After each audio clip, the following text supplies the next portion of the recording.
The truth about New Year's Day. It seems like an innocent celebration, but let's go into the history of the celebration.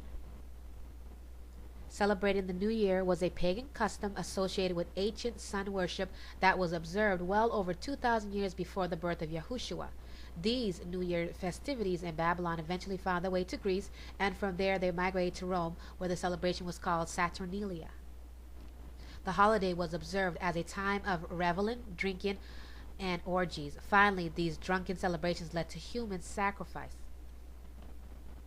Sun worshiping, the reason New Year's Day was changed from spring, according to the Bible, to the dead of the winter, January. The Romans went through several versions of calendars in which they inevitably changed the first day of the year to January 1st. Caesar also adopted January 1st as the first day of the new year. The Julian calendar became the basis for our current calendar. New Year's symbols. Celebrating the New Year is grounded in paganism, ungodly behavior, and idol worship.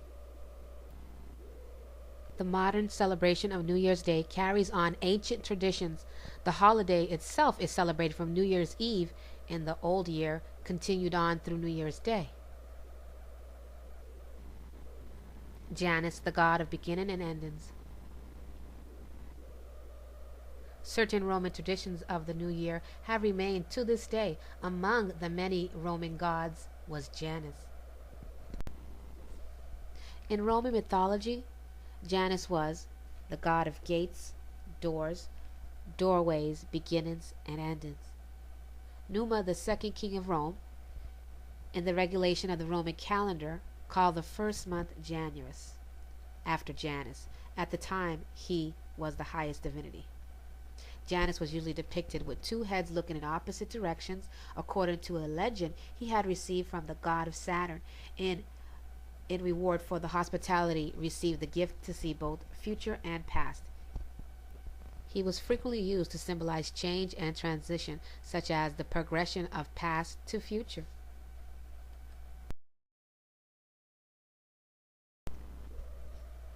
The New Year's baby. The New Year's baby is no less than a symbol of Janus, a Greek god of wine. It was in his honor that the Greeks held the festival of wine press in January. More than any other holiday, New Year's Day holds the record for the most alcohol consumed in any one day.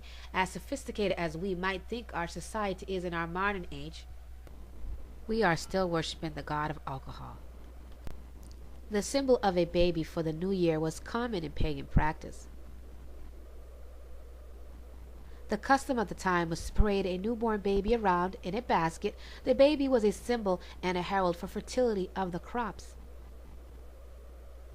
The Catholic Church disallowed it for centuries. Eventually, these religious leaders gave in to the pressure, allowing infants to be used during celebrations that took place during this time of year, but with one adjustment.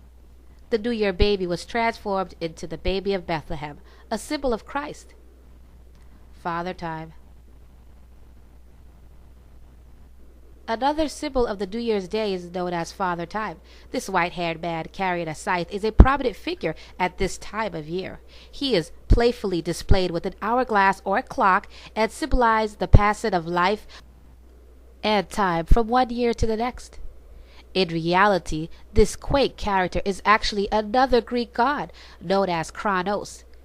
It is from his name that we get the word chronograph, related to the measurement of time.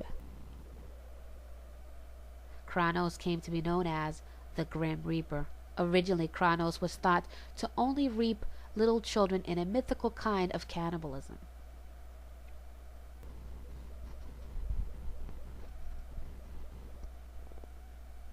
Later, this became a Greek rite of human sacrifice that was adopted by the early Romans, who also sacrificed humans during the Saturnalia.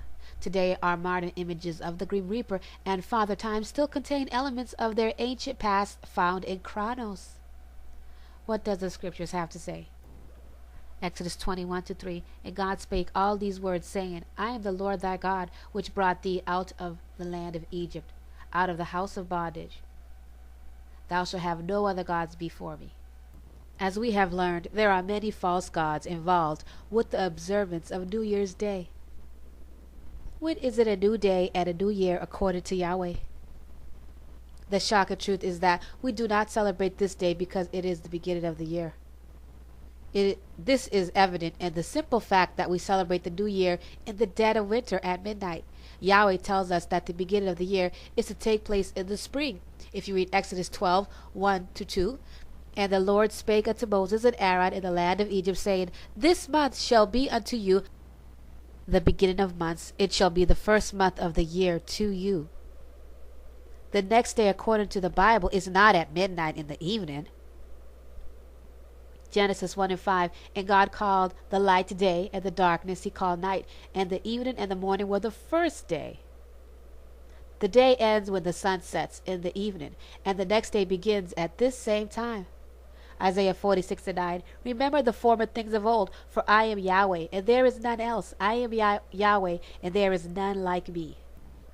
Declare the end from the beginning, and from ancient times the things that are not yet done, saying, My counsel shall stand, and I will do all my pleasure.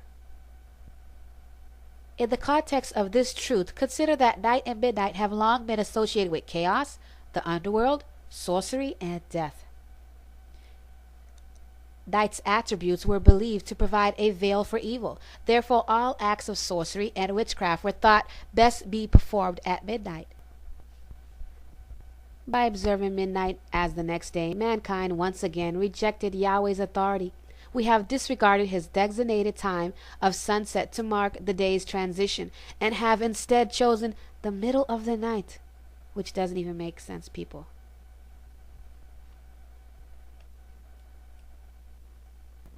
Keep Yahweh's commandments. Observe his holy days, not this world's holidays, which are not holy. All of the holidays have associations and history of pagan gods. Do your research.